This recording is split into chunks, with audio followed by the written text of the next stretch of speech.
Hey guys, what's up? It's me, Tyrannoid here, and clearing my throat right at the beginning. Uh, we are here with my Advanced Warfare review. Um, it's been ages since I've been on this game, actually. Last time I played it was just after Black Ops 3 release, and I haven't touched it since in any way whatsoever. Um, so I had to go and refresh myself for this review.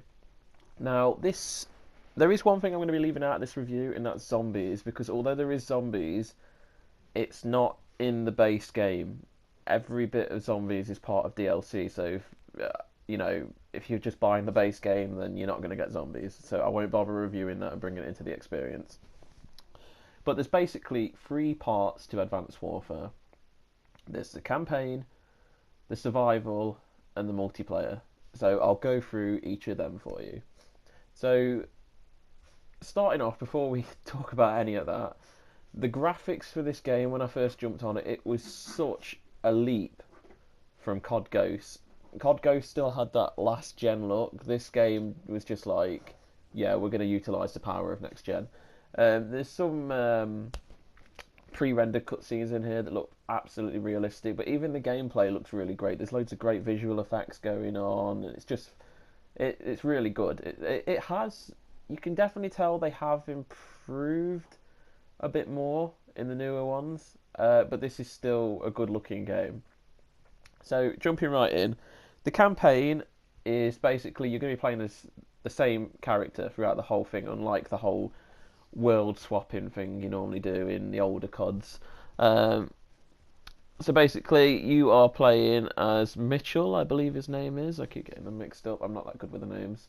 And the characters in this are fairly decent characters. There's an okay cheesy action story, sort of, the bad guy wants to take over the world sort of thing, attack America, blah de blah, usual stuff. But it's really fun, this campaign is.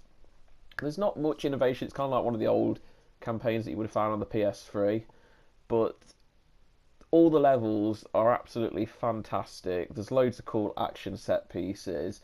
There's your exosuit, which you can upgrade with mission points. That just upgrades things like the amount of equipment you can hold and your faster reloading and all this sort of stuff. So it doesn't really affect the game in a great sense, but it's still really cool. And the campaign's got a decent bit of variety. And they tried a few things in this, which I'm upset that they didn't work on more. Like, obviously, each level you get different abilities to try out. Your exosuit abilities, you've got slowing down time and whatnot for faster reflexes, shields, and all this sort of stuff. And they had some really cool, they had a jet level in this, which is better than Black Ops 3's jet level, but not as good as the Jackal in Infinite Warfare. But they had a few levels where they tried something new. There was one particular level where it was just open to you, and you had to stealth through the entire thing. And you decided how you wanted to go about it. It wasn't scripted or anything like the older ones were. Kind of like what COD Ghost did with its jungle level, but on a wider scale. And it was really, really good. And it's a shame they never did that again. And they also had a level where it was a big open battlefield, and you basically had free reign over that battlefield. You weren't scripted down a linear path, and that was also fantastic. And it's a shame they don't do more stuff like that. They had a couple of other cool levels, a few vehicle riding sections. They give you a grapple hook, which made for some cool, almost like platformy sections on one level. So they do try things, but don't stick to them long enough to really expand on them. But this is still a really good campaign, one of the best actually. Really, I would say it's so fun. But that's all there is to the campaign. There really isn't much to it apart from a couple. I think there's like 15 levels or something, and that's it. There is then the survival. Now, the survival is, to me, quite boring. Nothing seems to beat Modern Warfare 3's survival mode for me. You basically you could play with up to 4 players, and you pick a class at the beginning, and each class has different abilities. One is like a light class that carries submachine guns, assault rifles. One's a heavy. He has more health. He carries all the heavy weapons, and you get different kill streaks and everything. And pods will land down and give you perks and everything. You just got to survive. There's little missions in between the rounds to spice things up, like collect intel, defuse the bombs and stuff. But you basically you survive 25 rounds, and it loops over again, and you do the 25 rounds again, but even harder. And you can do that on all of the multiplayer maps because it plays on the multiplayer maps. Um, if you have got DLC 1, they also let you play on the first DLC maps, but after that, none of the other DLC maps were available, which is really stupid. But there are at least 17, I believe it's 17 maps to play on. So survival's decent. It's not great. It can get boring after a while, but I mean, the clip you're watching now, we only got to about round 19, I think it was. I can't remember honestly, but I was just begging for it to end in the end because it does get a bit boring. It's not like, I don't know. It's Modern Warfare 3 Survival had this awesome feel about it. Now moving on to the last part, the multiplayer. This was the first game to introduce all the tropes that we've got in our modern Call of Duties. You've got the big one I'll touch on right now is supply drops. Supply drops were in this game, and at first it started out as cosmetics and weapon variations of previous or current weapons that are already in this game, and that was cool. That was fine. I'm all right with that. Infinite Warfare's doing that at the moment. I'm fine with it, as long as they don't bring in real weapons. But then they brought in weapons that you could get in the DLC. You bought DLC and you got the weapons with the DLC, which that was fine. Again, all you have to do is make one payment and the weapon's yours. But then, towards the end of the life cycle of Advanced Warfare, they started bringing in weapon drops for new weapons. And that's where the bullshit starts. And I've already ranted about this in Black Ops 3, so I'm not going to do it again.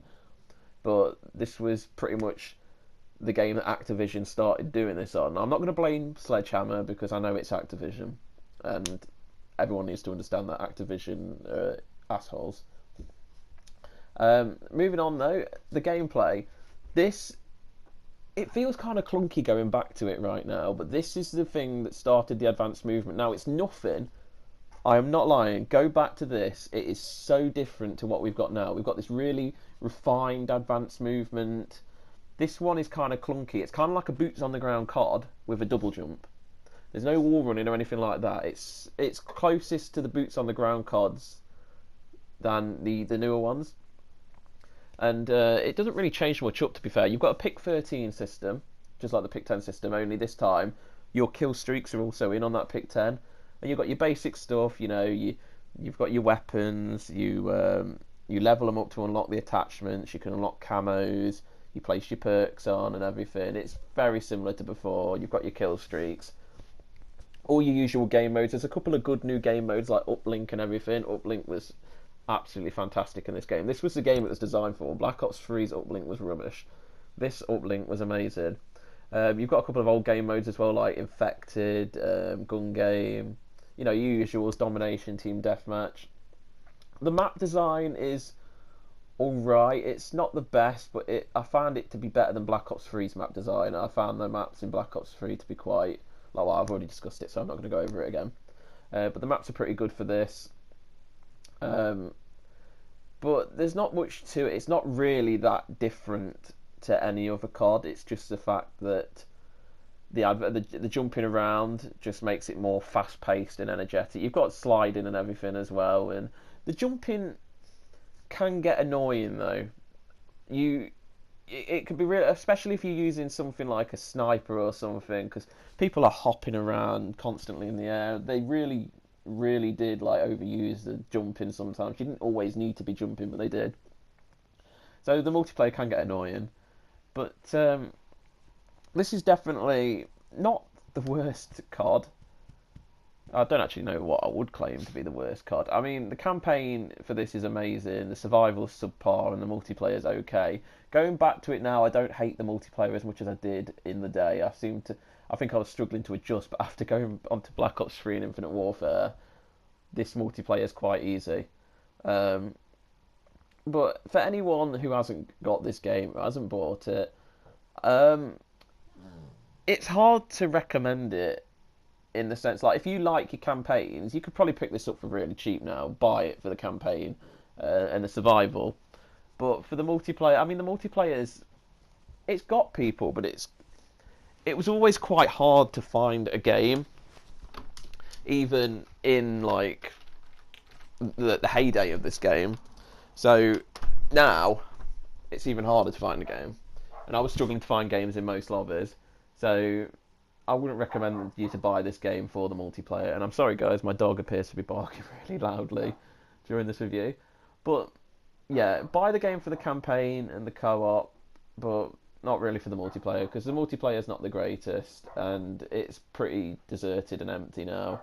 Everyone's moving on to the latest one, or they're flying back to Black Ops 2 or something, because that seems to still have thousands of players. But yeah, that's it, guys.